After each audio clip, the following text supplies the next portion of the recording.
Kan yang kita hadapi ini sekarang ini mafia. 70% hak buruh itu terampas. Dan korupsi swasta itu yang paling besar sebetulnya.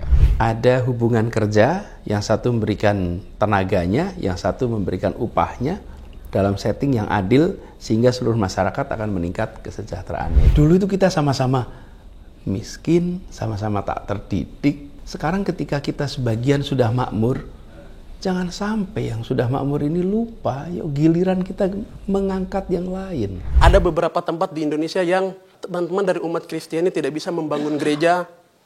Begitupun sebaliknya, saya sendiri di kampung saya, lahir di tanah saya sendiri, tidak bisa bangun masjid. Ya malah waktu bangun masjid kita sampai mau perang dulu, dipersekusi lah. Mencegah itu tidak menghasilkan pahlawan. Memadamkan itu menghasilkan pahlawan.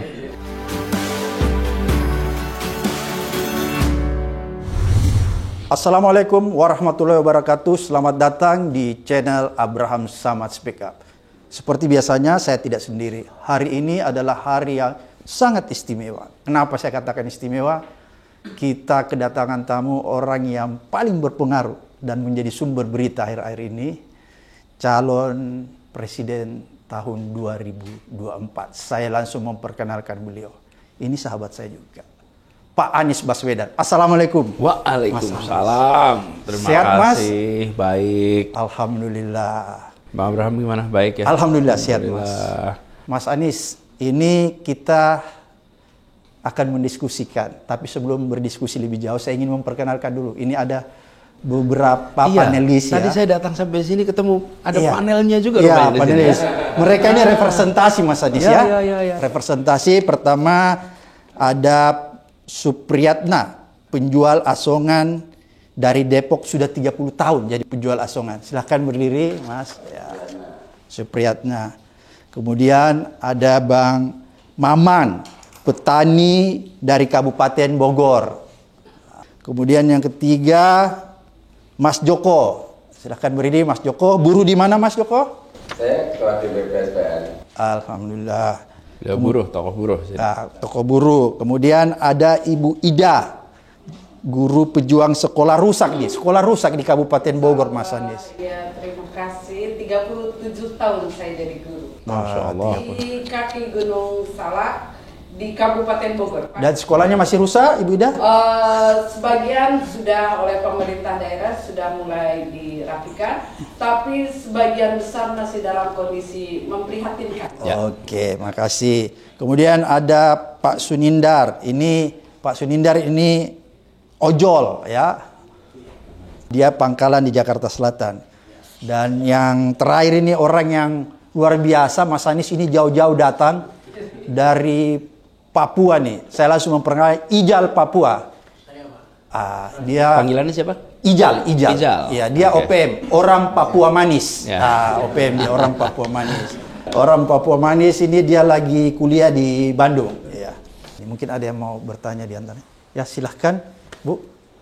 Assalamualaikum warahmatullahi wabarakatuh. Waalaikumsalam. Terima kasih atas kesempatan yang baik ini.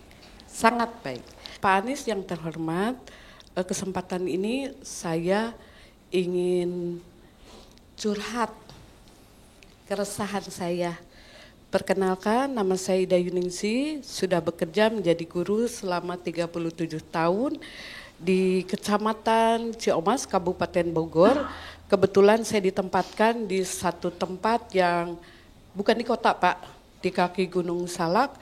Selama 37 tahun itulah hal-hal yang baik dan yang dirasakan tidak enak itu dialami oleh saya. Bapak juga saya lihat dari riwayat Bapak di dunia pendidikan ini sangat memberikan inspirasi saya sebagai guru, Pak. Dengan kesederhanaan, dengan keterbatasan, semangat itu tidak pernah luntur karena kita punya komitmen, cinta dengan pekerjaan. Pertanyaannya yang apa, jadi Bu? keresahannya yang pertama adalah di infrastruktur, Pak. Anak-anak kami selalu sedia payung karena kekhawatiran takut ketiban bahan bangunan seperti genting yang jatuh karena infrastrukturnya yang kurang baik, Pak. Seperti itu. jadi rasa aman dan nyaman anak-anak kami berada dalam situasi pembelajaran itu sangat memprihatinkan. Kondisi WC yang kurang baik, hari ini dibangun yang ini, besok sudah rusak. Kemudian masih banyak lagi sekolah-sekolah yang memang betul-betul sangat dirusak, Pak. Gitu. Alangkah dibaiknya jika kelak Bapak menjadi seorang pemimpin, presiden kami bisa turun ke bagian bawah, sehingga apa yang kami rasakan, kegelisahan, kesedihan, kekhawatiran anak-anak kami dalam menerima pendidikan bisa dirasakan oleh pemimpin, maka tergeraklah itu semua, ya, sehingga hal-hal yang tidak diinginkan.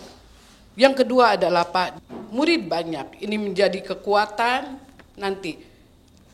Negara itu akan berhasil kalau pendidikannya, di akhlaknya juga di kata baik, di keilmuannya, di kecerdasannya sangat dibaik, sehingga ini menjadi satu negara yang sangat dimaju. Tetapi siapa yang memberikan pendidikan itu sendiri tidak ada, Pak.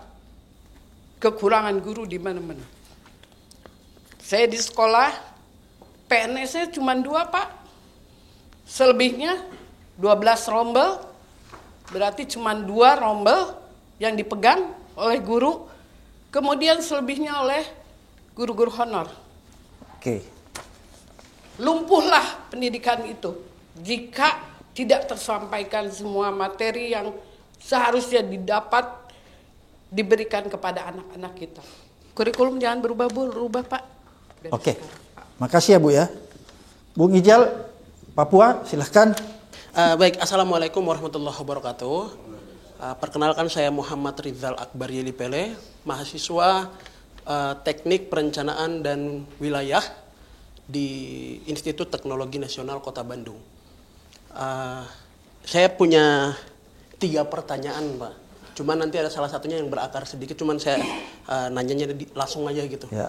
Ini terkait dengan kasus HAM paling, Pak ya. Pada tahun 2014 kita tahu Pak Anies waktu itu berada di kubu Pak Jokowi, yang dimana Bapak menjadi tim pemenangan dari Pak Jokowi. Kemudian tim pemenangan ini membangun narasi atau retorika yang untuk lawannya Pak Jokowi, kalau diduga pelaku dari kasus pelanggaran HAM.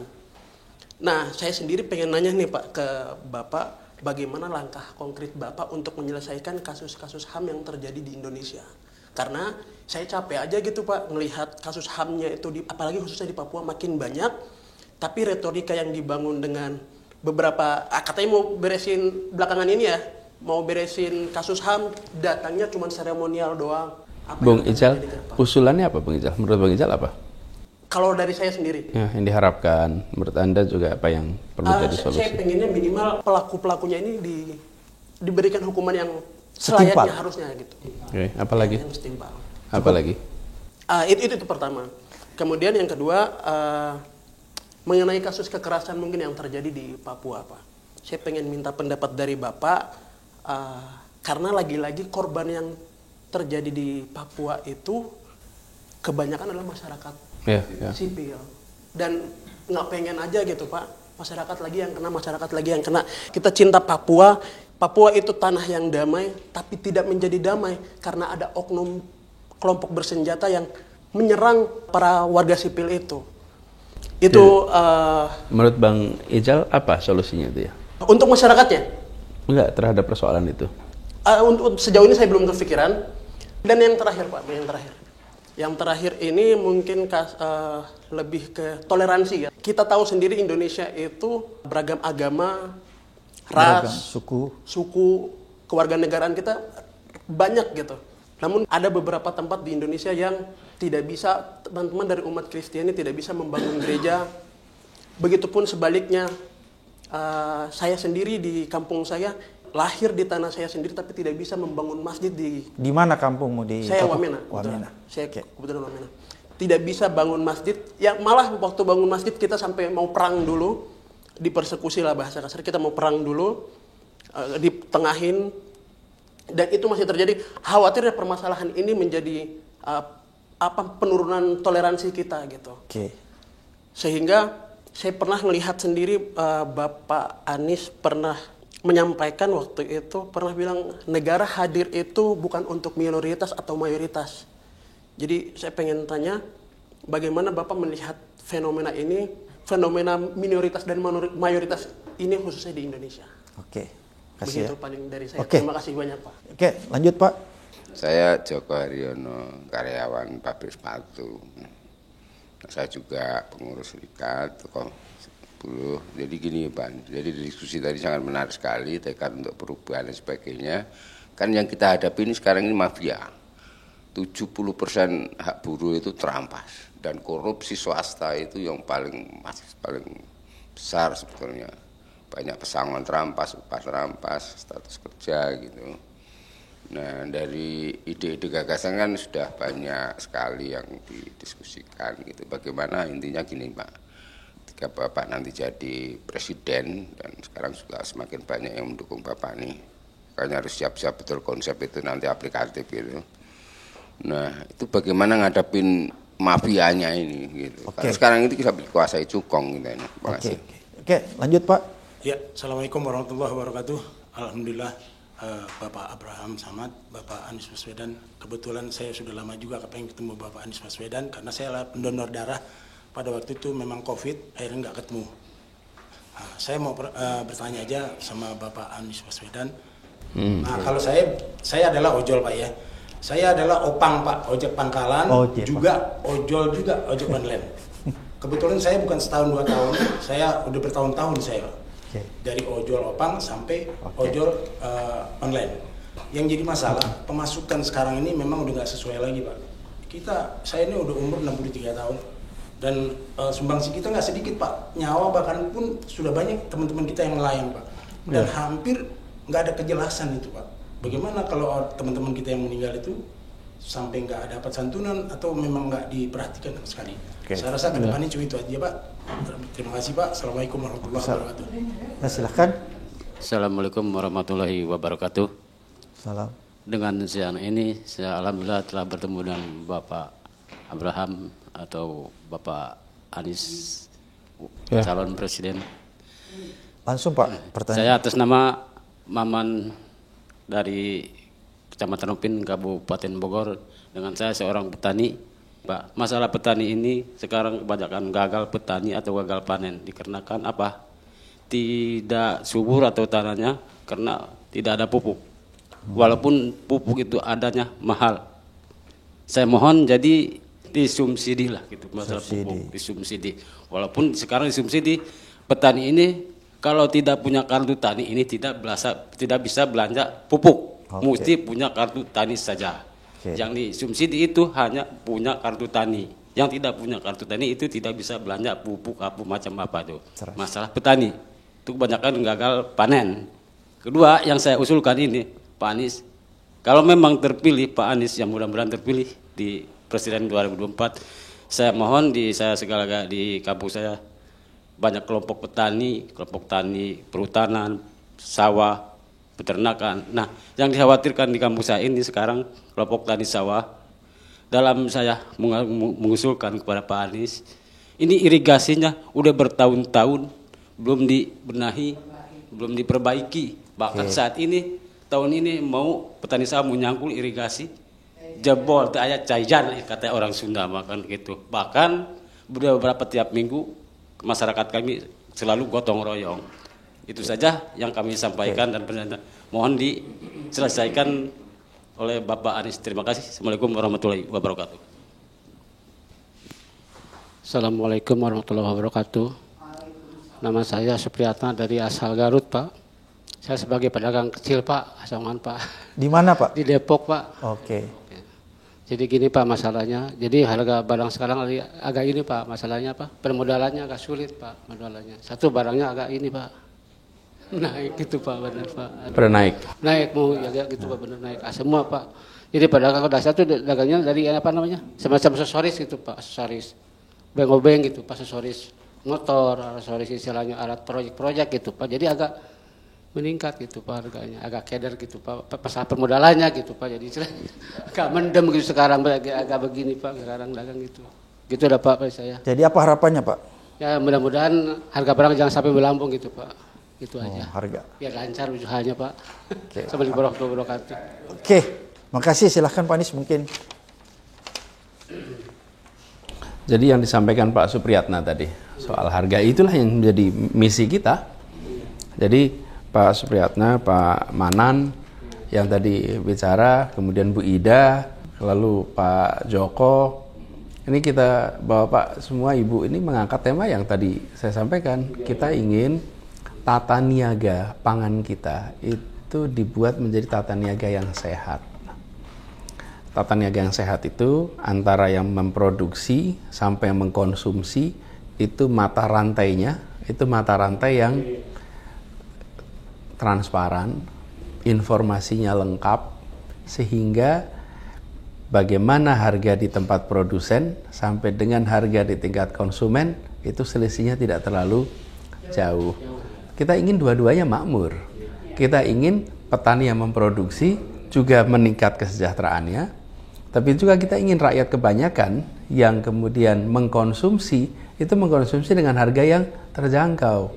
Kalau mata rantai ini tidak sehat, maka terjadi selisih harga yang jauh. Dan kalau sehat itu, maka insya Allah tidak terjadi fluktuasi. Karena tahu, ada siklusnya Pak. Misalnya menjelang Ramadan, itu maka semua juga tahu akan ada peningkatan demand yang tinggi. Maka mulai itu persiapan. Nanti menjelang akhir tahun, ada juga siklus yang tinggi. Jadi itu mata rantainya diperbaiki, sistemnya diperbaiki, dan kami pernah mengerjakan ini di Jakarta, Bang Abraham. Jakarta ini kan nggak punya sawah. Iya benar. Jadi kita pasokan makanan itu dari Bogor, dari mana-mana. Ya. Nah, kami di Jakarta itu ada aplikasinya namanya Info Pangan Jakarta. Membuat info harga itu diketahui oleh semua. Jadi transparan ya. Kita tahu berapa harga di pasar induk hari ini. Oke. Supaya yang belanja ke pasar untuk kulakan tahu warung-warung itu ketika dia belanja di warung, misalnya di sini Jagakarsa, dia lihat harganya selisihnya jauh dengan pasar induk, dia belanja di pasar induk aja, nggak belanja di pasar Jagakarsa. Kenapa? Karena selisihnya jauh. Tapi kalau dia tidak punya informasi itu, dia akan belanja di pasar Jagakarsa walaupun harganya tinggi. Lalu ketika dia jual lagi di warungnya, konsumen harganya jadi tinggi. Jadi menyamakan istilah itu symmetric information. Informasi yang simetris, informasi yang diketahui oleh seluruh pelaku itu membuat, atau data harga yang simetris itu membuat semua orang tahu berapa sesungguhnya harga. Ini contoh, nanti banyak hal di situ ya. Lalu, tapi insya Allah kita akan jadi perhatian, Pak. Dan pupuk salah satu hal yang sudah tidak seharusnya jadi masalah. Kenapa? Kita tahu kok luas sawah kita berapa, kita tahu kebutuhan atas beras kita berapa, jumlah penduduk kita berapa, kok tiap waktu selalu masalahnya sama, pupuknya tidak cukup. Ini kan memang produksi beras itu hanya berlangsung 2-3 tahun, udah 70 tahun lebih Indonesia merdeka ya. Jadi nanti itu salah satu hal fokus. Lalu sampaikan Pak Sunindar tadi, jangan merusak, jangan buat ya insya Allah itu tata kelola dijalankan dengan baik ya. Pak Joko terkait dengan Pak Joko ini kami sering bermitra dulu dengan teman-teman Pak Joko dan teman-teman di Jakarta ketika kita mengikhtiarkan agar hubungan industrial itu diwarnai dengan prinsip keadilan. Dan itu insya Allah sudah diikhtiarkan di Jakarta dan kami ingin pendekatan yang sama itu juga dilakukan di seluruh Indonesia. Sehingga kita ingin yang bekerja mendapatkan peningkatan kesejahteraan yang setara dengan yang memberikan kesempatan kerja. Semuanya ingin untuk bisa maju, semuanya ingin untuk bisa punya tabungan. Dan itulah sistem distribusi kesejahteraan yang baik.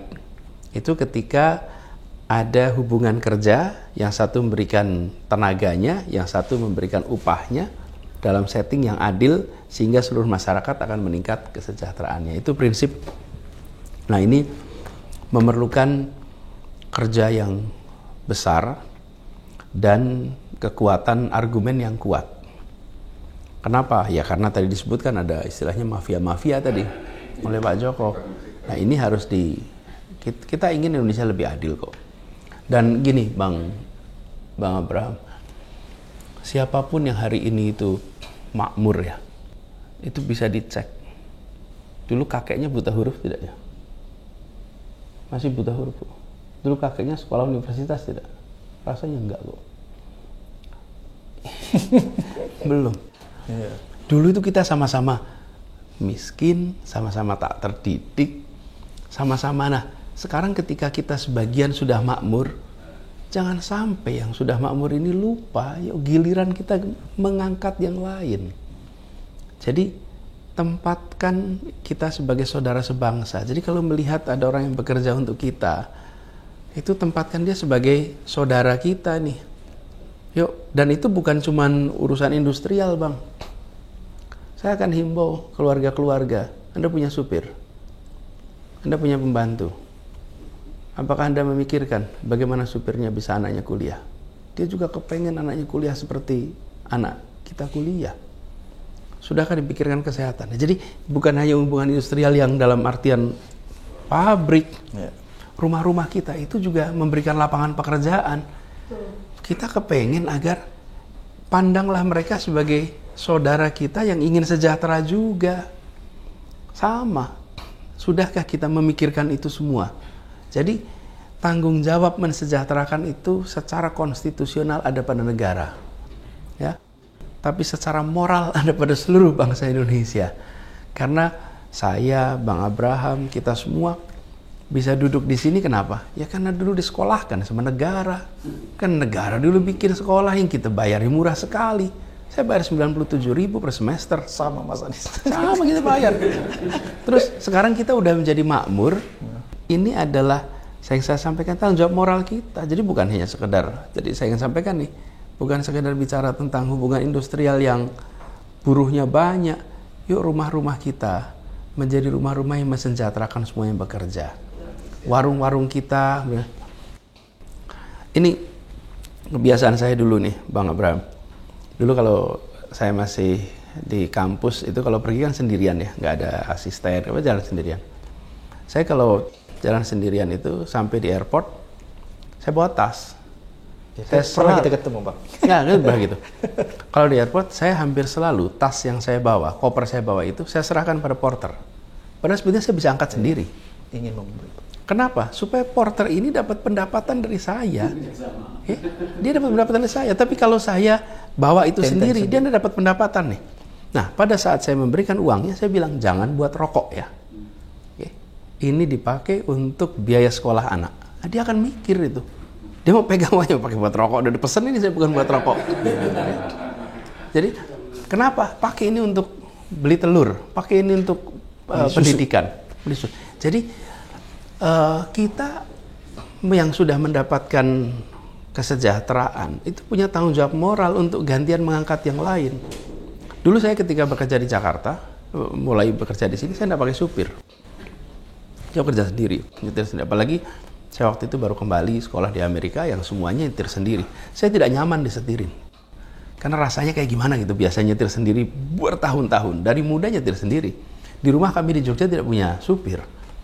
Jadi ketika disupirin itu rasanya seperti agak kurang nyaman di awal itu. Tapi kemudian saya berpikir, kalau saya begini, maka saya tidak menyiapkan lapangan pekerjaan.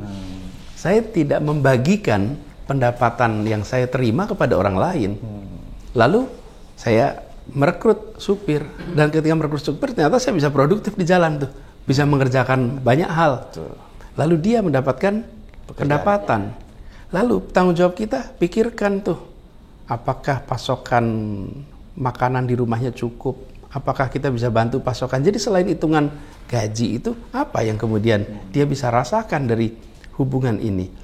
Jadi saya melihat banyak hal yang sesungguhnya kita kerjakan itu harus memikirkan tentang bagaimana membagi kesejahteraan.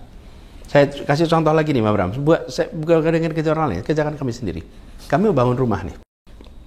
Ini bangun rumah. semua yang kami kerjakan, kami pakai tukang untuk membuat, apakah lantai, apakah pintu. Kami tidak beli barang jadi. Kami tidak beli barang dari pabrik. Tapi Tidak pakai kontraktor ya? Bukan pakai kontraktor. Tapi tidak memberi barang pabrik. Kecuali yang tidak bisa dibuat oleh orang. Oke. Jadi kunci tidak bisa dibuat orang. Tapi lantai kami nggak pakai keramik. Yang bikinan pabrik tinggal pasang. Kenapa? Karena tukang-tukang kita itu memiliki keterampilan pertukangan yang umurnya ratusan tahun. Dia sekarang sudah bergeser dari kerajinan dan keterampilan berubah jadi instalator, tukang pasang aja. Dipasang demi kecepatan. Dan apa yang terjadi? Maka kerajinan dia itu makin hilang. Nah, lebih baik 100% biaya diubah, 80% material, 20% tenaga kerja diubah, 80% tenaga kerja, 20% material. Materialnya sederhana, tapi tukangnya yang bekerja. Apa yang terjadi? Kita menyediakan lapangan pekerjaan. Jadi, yang saya sampaikan, bicara tentang lapangan pekerjaan dan lain-lain, itu bukan hanya soal industrial yang pabrik-pabrik besar dengan karyawan ratusan ribu. Saya ingin mengajak kepada seluruh keluarga di Indonesia yang hari ini memiliki kesempatan menyediakan lapangan pekerjaan, pandanglah itu sebagai tanggung jawab moral untuk mensejahterakan sesama. Ada seorang teman yang pembantu rumah tangganya di rumahnya, itu anaknya masuk fakultas kedokteran dan dibiayai sepenuhnya oleh dia. Sepenuhnya. Seluruh biayanya. Dan waktu saya ketemu, dia ceritakan semua, dia bilang, saya cuman kepengen, dia panggilnya Bude yang membantu itu, nantinya punya anak dokter, masa tuanya tinggal di rumah dokter, kata dia. Nah itu contoh tuh. Jadi bicara tentang tanggung jawab kesejahteraan buruh itu luas. Yuk kita keluarga-keluarga ini ambil tanggung jawab. Gitu ya. Nah kemudian menarik ya. Papua nih. Ini Papua. Yang Papua tadi saya tanyakan kenapa? Karena begini, banyak sekali persoalan-persoalan seperti ini yang sesungguhnya solusinya ada di dalam masyarakat. Solusinya itu bukan, pemerintah itu tidak selalu tahu apa yang sesungguhnya menjadi kebutuhan. Pemerintah ini punyanya, yang saya bilang tadi, pemerintah ini punya kewenangan. Ya. Tapi aspirasi, keinginan yang ada, itu adalah hal yang adanya di masyarakat. Itu yang harus kita dengar, apa yang jadi aspirasi. Karena banyak dari persoalan-persoalan yang biasa disebut sebagai problem horizontal, ya, itu solusinya ya horizontal. Dari sisi pemerintah memfasilitasi. Jadi itu, kami melihat itu penting untuk dipegang. Dan pada akhirnya yang diinginkan oleh semua itu kesempatan pelayanan kesehatan, pendidikan yang baik. Kami mengirimkan guru-guru ke Papua melalui program Indonesia Mengajar di pelosok-pelosok Papua. Yang menjangkaunya di sana itu jauh. Nah, gini, masa lalu banyak masalah. Kita mulai dengan menengok ke depan. Menengok ke depan. Kalau kita terus menengok ke belakang, saya rasa nggak selesai. PR tudingannya banyak tuh. Saling tuding nggak akan pernah selesai. Mas Anies, ini tadi ada yang menarik pertanyaan masalah toleransi. Jadi, nah, selama ada kesetaraan dalam artian eksekusi kebijakan, maka itu akan muncul perasaan kebersamaan dan bisa menerima. Dan saya ceritakan di kasus di mana ya, bukan akan, sudah. Teman-teman bisa lihat apa Bang Ijal ya. Bang Ijal bisa lihat di Jakarta ketika saya bertugas. Saya 5 tahun tugas di Jakarta. Apakah penuh dengan ketegangan? Apakah penuh dengan gonjang-ganjing? Apakah ada friksi konflik? Ada. Nah, nggak ada itu bukan berarti nggak ada yang dikerjakan. Ada yang dikerjakan. Kan yang disebut sebagai konflik, friksi itu di ujung. Sebelumnya apa? Ada polarisasi, ada friksi, ada konflik, baru pecah. Nah, ketika sudah tanda-tanda ada ketegangan, intervensi sehingga dia tidak menjadi keramaian, kerusakan. Publik taunya tidak ada keramaian, tidak ada ketegangan. Tapi apakah potensi ketegangan ada? Ya ada. Di rumah aja ada, apalagi di kota Jakarta. Saya beri contoh. Hari ini kita merasakan AC yang nyaman, listrik yang terang. Apakah ini terjadi tiba-tiba? Tidak. Ada tukang listrik yang menjaga ini semua sehingga tertib, sehingga rapi.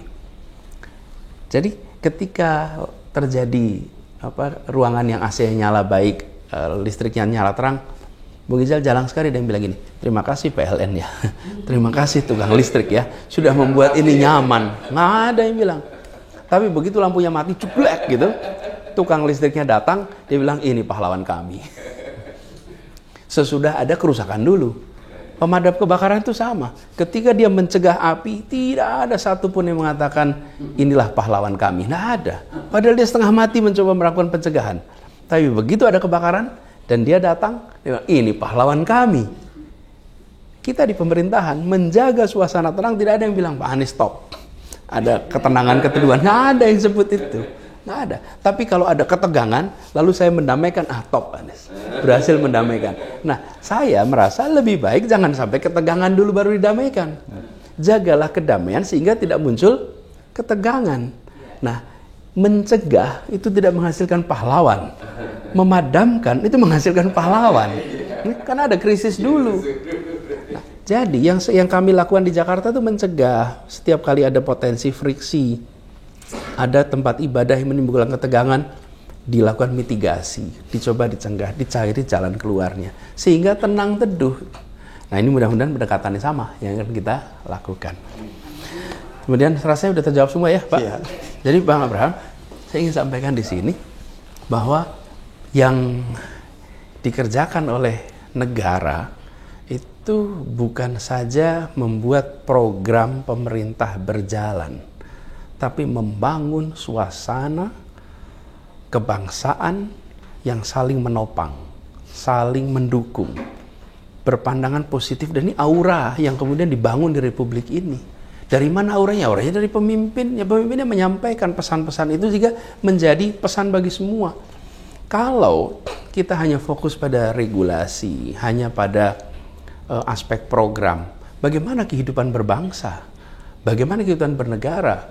Tapi ketika kepemimpinan nasional mengirimkan pesan, beginilah cara kita berbangsa, beginilah cara kita bergerak sebagai negara. Saya beri contoh tadi urusan industrial, bukan hanya pabrik-pabrik, bukan hanya urusan regulasi, ini soal kita semua. Lalu pendidikan, pendidikan nih, saya terlewat menjawab nih. Bu Ida, yang soal pendidikan, Bu Ida, ini ya akses yang berkualitas hingga tuntas itu jadi penting. Jadi saya sering sampaikan bahwa kita ini seperti piramida. Saya sampaikan jumlah bangkunya nggak sama, Bang Abraham. SD kelas 1 dan SMP kelas 1, SMA kelas 1. Kalau bangkunya nggak sama, sebagian artinya akan keluar. Itu harus lurus, sehingga sama. Yang kedua, sarananya. Sarananya harus baik. Tadi disebutkan. Lalu sesudah sarana, namanya prasarana. Dan itu hanya bahasa Indonesia itu yang ada sarana dan prasarana. Kalau dalam bahasa Inggris cuma infrastruktur. Tapi kalau di Indonesia ada bahasanya sarana dan prasarana ada. Jadi bangunan segala itu prasarana. Itu sebelum sarana ada prasarana, betul ya? Baru sarana pendidikan, alat bantunya dan lain-lain. Nah, ini yang harus disiapkan dengan baik, kualitasnya dijaga. Lalu pengelolaan pendidikan dari daerah oleh pemerintah daerah. Saya pernah merasakan, Bang Bran, jadi Menteri Pendidikan, lalu jadi gubernur. Dan kalau gubernur DKI itu SD, SMP, SMA di bawah gubernur. Itu eksekusi itu semua di pemerintah daerah. Nah, pemerintah pusat itu harus membuat alat ukur menilai kinerja pemerintah daerah di aspek pendidikan. Sehingga pemerintah pusat itu bisa memberikan insentif dan disinsentif bagi daerah-daerah yang memperhatikan atau tidak memperhatikan pendidikan. Tapi kalau tidak ada alat ukur itu, ya enggak. Nah, kalau kita kepala daerah nggak pernah ditegur kalau kinerja pendidikannya buruk, ya nggak usah jadi perhatian. Ini sesuatu yang sederhana sekali. Jadi kesehatan pendidikan itu sudah dikelola oleh pemerintah daerah. Tapi pemerintah pusat memiliki otoritas untuk bisa memberikan alat penilaian atas kinerja di bidang itu, kemudian memberikan insentif dan disinsentif. Kami membuat ketika pendidikan, namanya neraca pendidikan. Jadi tiap kabupaten kota itu dibuatkan neraca pendidikan. Berapa sekolah itu termasuk berapa sekolah yang rusak berat, rusak sedang, rusak ringan, gitu kan? Dan rusak baik itu kriterianya begitu kan? Rusak berat, rusak sedang, rusak ringan. Dan itu harus diperbaiki. Nah, neraca pendidikan ini sekarang diteruskan di kantor kepresidenan, namanya menjadi rapot pendidikan. Itu kami memulai. Tujuannya apa? Supaya bisa ditunjukkan kepada seluruh warga di kabupaten itu. Bahkan di situ ada berapa alokasi APBD per siswa di kabupaten itu. Kita ketemu kabupaten berjejer, yang satu alokasinya itu 150.000 per siswa, yang satu alokasinya 50.000 per siswa per tahun. Ada yang 500.000 per siswa per tahun. Ada yang 5 juta per siswa per tahun. Dan orang ketika melihat itu kaget, kok cuma segini yang dialokasikan di APBD? Karena kita semua melihatnya angka gelondongan besarnya. Nggak lihat tuh tiap kabupaten kota. Berapa yang dialokasikan di tiap-tiap kabupaten kota. Dan kalau dilihat di situ, jangan dilaporkan kabupaten, laporkan daerah itu. Mendadak wartawan kabupaten itu, aktivis pendidikan kabupaten itu, radio di kabupaten itu semua membicarakan, lah kok uang pendidikannya, uang alokasi cuma sekian. Bagaimana kita berharap bisa prasarananya baik, sarananya baik? Nah, ini hanya bisa terjadi kalau ada transparansi informasi. Ya, siapa memberikan? Pemerintah pusat. Karena pemerintah pusat yang memiliki data itu semua. Itu kita kerjakan. Dan itu kemudian neraca pendidikan daerah, NPD namanya, dimulai tahun 2015. Sekarang jadi rapot pendidikan, itu harus menjadi alat. Jadi insya Allah nanti itu akan kita seriusin ya, Bu Ida. Mudah-mudahan dengan begitu pendidikan kita menjadi lebih baik. Dan kita fokus pada kesejahteraan guru harus diperbaiki. Tentang rumus-rumus masalah guru honorer itu juga harus dibereskan. Dan kita fokus pada peningkatan kualitas kepala sekolah, kualitas guru. Karena kuncinya ada di situ. Nah, kurikulum dan lain-lain itu saya melihat ya mau kurikulum digonta-ganti, kalau gurunya tidak mengalami pembekalan yang cukup akan sulit. Dan Bang Abraham, kita ingat, kita dulu suka mata pelajaran karena bukunya atau gurunya? Gurunya. Karena itu mata pelajaran yang sering ditakuti oleh siswa, harusnya gurunya menyenangkan sehingga mata pelajarannya tidak ditakuti. Tapi kalau gurunya tidak menyenangkan, mata pelajaran dianggap berat, sudahlah, anak nggak akan suka dengan pelajaran itu. Jadi kami melihat penting, tentu kurikulum yang baik itu baik, tapi jangan sampai kita membayangkan gini, senjatanya digonta-ganti, tapi orangnya tidak pernah dilatih nembak dengan baik. Ya nggak bisa. Cukup, ya? Pak Anies? Ya. Oke. Mungkin saya ingin sedikit menggarisbawahi ada dua hal yang terpenting dari diskusi ini. Bahwa ternyata pasangan Pak Anies Baswedan dan Cak Imin bukanlah perkawinan paksa yang diperkirakan orang, tapi ini sebuah perjalanan alami dan sempat dimimpikan. Dalam waktu cepat. Dalam waktu yang cepat. Kemudian yang kedua, saya ingin menggarisbawahi nasionalisme yang tadi kita diskusikan itu ada 3. Pertama, identitas bangsa. Kemudian yang kedua, anti corruption. Dan yang ketiga, keadilan sosial. Terima kasih Bung Anies atas diskusi yang cukup menarik pada hari ini. Sampai ketemu di episode berikutnya di Abraham Samad Speak Up.